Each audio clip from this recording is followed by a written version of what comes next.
that motherfucking Lil Wayne album. Man, listen here. Listen, all I'm gonna say is, if you Gen Z, you probably were like, and motherfuckers saw Wayne was hot. That's what be pissing me off because it's like, And it's like, this it. is not all y'all youngins. You gotta go back to like No Ceilings, Drought 1, 2, and 3.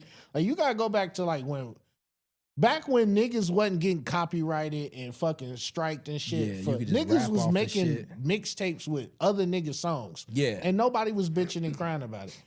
That's the Wayne we talking about. This Wayne, he still got the elite bars. But them musics, But bro, he went and right. rapped on a motherfucking, what is that, Leapfrog? I don't know who the fuck his engineer is. Nobody. But I feel like Wayne is just in the studio like, I like this. I like this. Yeah. I like this. Like, dude, you know what it is? you gotta be a little more picky. As you get older as a rapper, I think similar to like an Eminem or a Nas, where they be like, the bars matter. It don't matter the beat. Because I remember that was a similar criticism for a while where it was like Nas don't pick the best beats. Yeah. And it wasn't until he got with Hit Boy for the King's Disease where people start saying the beats that picked up.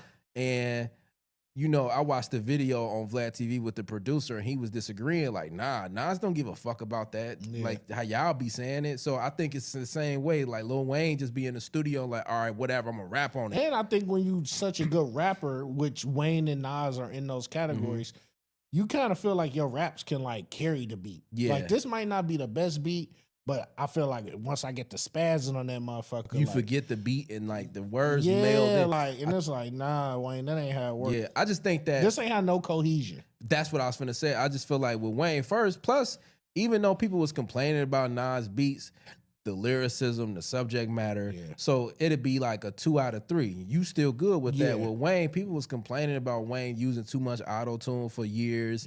Sucker pussy, fucker pussy was like his go-to for a long time and wasn't like, it was like he wasn't listening to what people was trying to say. And it was like the last few years he stopped using the auto-tunes on features and then he'd be snapping.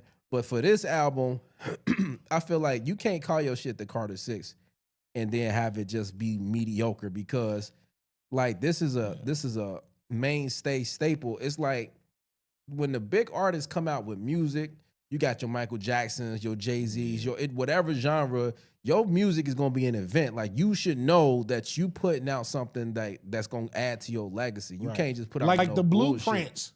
Yeah, that was like Jay-Z's like stamps. Yeah, like the Blueprint albums, niggas expected those to and be you fire. make sure you went to get the producers to make sure that the production sounded like it was big, like as big as your reputation should be. And it's like you got these no name. If this music came out back in the day, he would have got them niggas off a SoundClick. Or if it was back in the day, we would have been like, oh, this one of them throwaway albums. Yeah, he that just Wayne, was rapping. Yeah, like Wayne just got with a bunch of niggas he fuck with. Like he ain't had no excuse. He ain't say nothing about the production. I just think Wayne ain't got nothing else to hold on to but the Carter series. Yeah. So I think that's why this got called Carter 6. But I don't even anything after Carter 3, I don't look at like a real Carter. I look at like Wayne went through so much. This was just him trying to like piggyback the fame and hype from the first 3 Carters onto like the next 3. I feel like these the beats he heard in his head when he had the seizure. Are these the beats he was getting when he was locked up? Nigga was sending it to him on the fucking torture him like he bitch. was listening to the shitty iPad music. Yeah, like, just bro, listening I can't like do nothing with none of this.